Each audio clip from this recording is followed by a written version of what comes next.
Nie sprawdzajcie w komentarzach, o kim mówię, lepiej zgadnijcie sami albo poczekajcie te 3 minuty i będziecie wszystko wiedzieli. Obiecuję Wam, że to będzie lepsze niż zaglądać od razu na ostatnią stronę z odpowiedziami. No. Jeśli obserwujecie mnie na social media, do czego bardzo zachęcam, jest tam bardzo dużo zdjęć i innego kontentu. Na Instagramie przekroczyłam właśnie 10 000 fanów i myślałam, że będzie to szczęśliwy moment, że będę usatysfakcjonowana, ale z jakiegoś powodu czuję pustkę. Prawdopodobnie dlatego, że próbowałam osiągnąć ten cel przez ostatnie 1,5 roku i teraz nie wiem co dalej. To na pewno wiecie, że uwielbiam króliki. A w szczególności Aspen, czyli księżniczkę Bochen, która aktywnie towarzyszyła mi przez ostatnie 6 lat.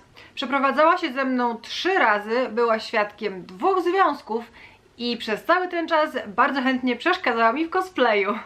Niestety przez szereg fatalnych błędów weterynarzy z jednej kliniki, operacji, kolejnych złych diagnoz, zbyt późnej interwencji przez weterynarzy z drugiej kliniki i ogólnej wrażliwości królików na życie, Aspen nie dała rady i zdechła. Czy jak to piszą na forach króliczych, przeskoczyła zatęczowy most.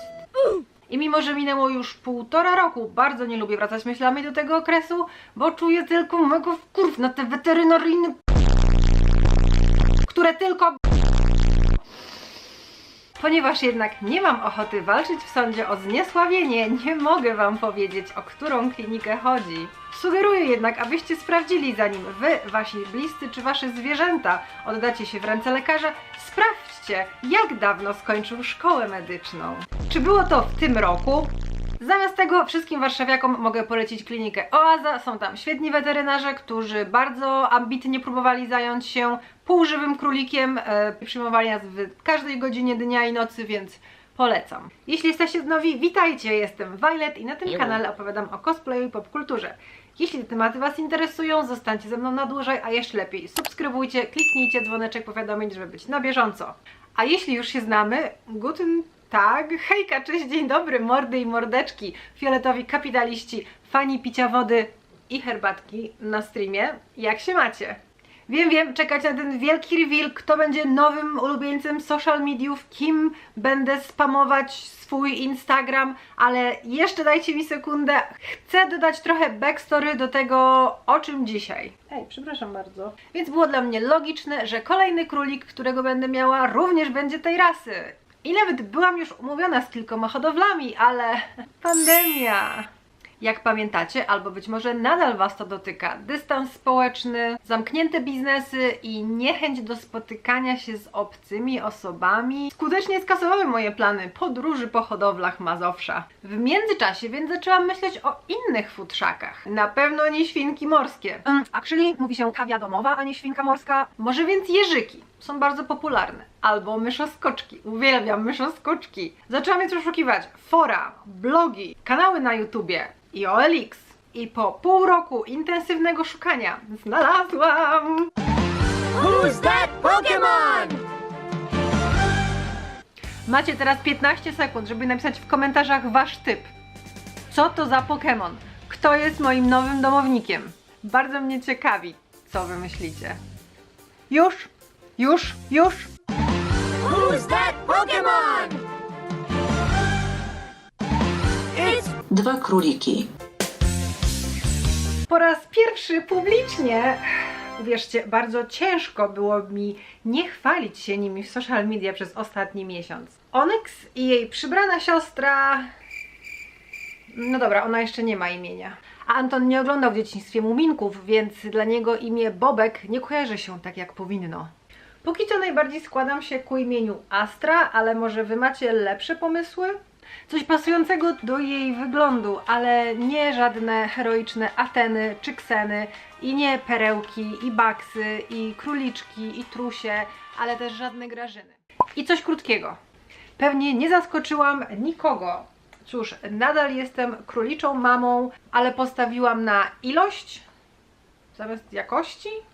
Onyx to mini Rex, czyli mniejsza wersja mojej ulubionej rasy, natomiast ta mała to kundelek. Mieszanka karzełków i jako króliczy rasista nie pamiętam nawet, jakie to były rasy. Ale kiedy zobaczyłam jej zdjęcie na OLX-ie, a przede wszystkim jej cenę i lokalizację, w 2 dni podjęłam decyzję, zapakowałam Antona do autobusu i przewieźliśmy ją do domu.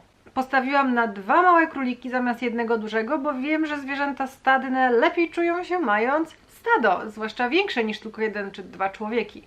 A zwłaszcza kiedy tych człowieków nie ma w domu. No dobra, może póki co ten argument jest nieaktywny, ale w końcu będzie, prawda?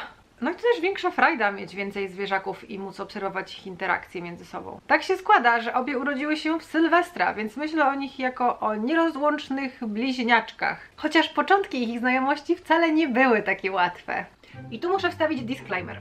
W tym materiale pokazuję maleńki wycinek naszego życia razem i opisuję wszystko mocnymi skrótami. Jeśli jesteś specem od królików, masz świetne hobby. Jeśli chcesz dać mi jakieś sensowne rady, bardzo chętnie poczytam. Ale takie, które wynikają z ogólnej wiedzy na temat tych zwierząt, a nie twoich osobniczych doświadczeń z tym 1 albo 2 królikami, które miałaś w dzieciństwie. Uważnie obserwuję zachowanie tych gówniaków i cały czas poszerzam swoją wiedzę, bo mimo 7-letniego życia z tymi zwierzętami zdaję sobie sprawę, że każdy jest indywidualny i potrzebuje innego podejścia. Zaznaczam też, że mają dopiero 3 miesiące, więc na pewno ich dieta, potrzeby i zachowania będą się znacznie różniły od tych u dorosłych osobników. No. Z jakiegoś powodu założyłam, że 2 laski dogadają się ze sobą lepiej niż jakakolwiek inna kombinacja, no bo przecież solidarność jajników. Ale internet jednoznacznie powiedział, że to najgorszy pomysł. Przejęłam się tym na tyle, że zakładałam nawet, że będę musiała jedną z nich oddać, jeśli się znienawidzą i będą sobie robić krzywdę. Wiem, że nie odkryję nic nowego, ale internet kłamie. Faktycznie ich pierwszy kontakt był agresywny. Onyx po dniu w klatce już uznała, że to jej królestwo i tylko ona może je zajmować. Kumam, jeśli do mojego pokoju hotelowego wbiłaby inna laska, do tego super cute, też bym się spinała. Zrobiłam im więc wybieg w innej części mieszkania, takiej, której jeszcze nie znały, gdzie każda miała swój domek z kartonu, własną kuwetę, miseczki z wodą i jedzeniem, żeby miały więcej naturalnej przestrzeni, żeby zdecydować, czy chcą się lubić, czy nie. Przez pierwsze 3 dni zostawiałam je też w wannie na godzinę, bo lubię ideę walk gladiatorów i igrzyska śmierci.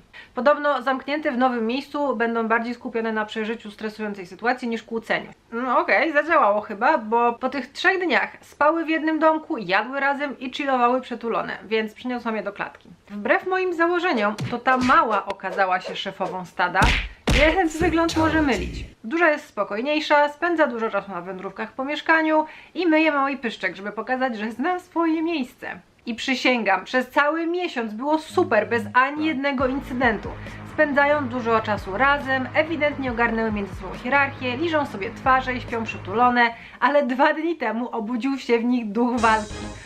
Wolę wam nie pokazywać jak futro lata, bo nie chcę, żeby YouTube zdjął mi film za znęcanie się nad zwierzętami czy coś takiego, więc musicie uwierzyć mi na słowo, że były krzyki, piski i pazury.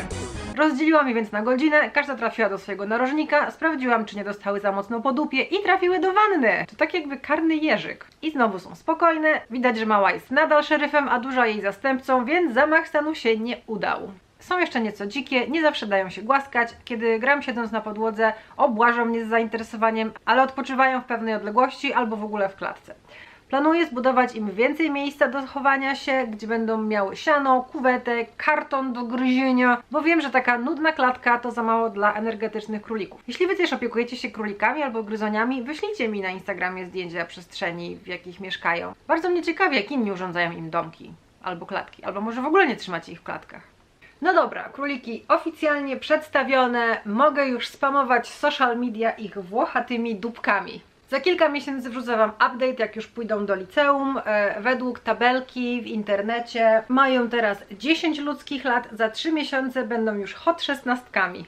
I na koniec zostawiam was sam na sam z tymi węglanymi kulkami i do zobaczenia następnym razem. Bye!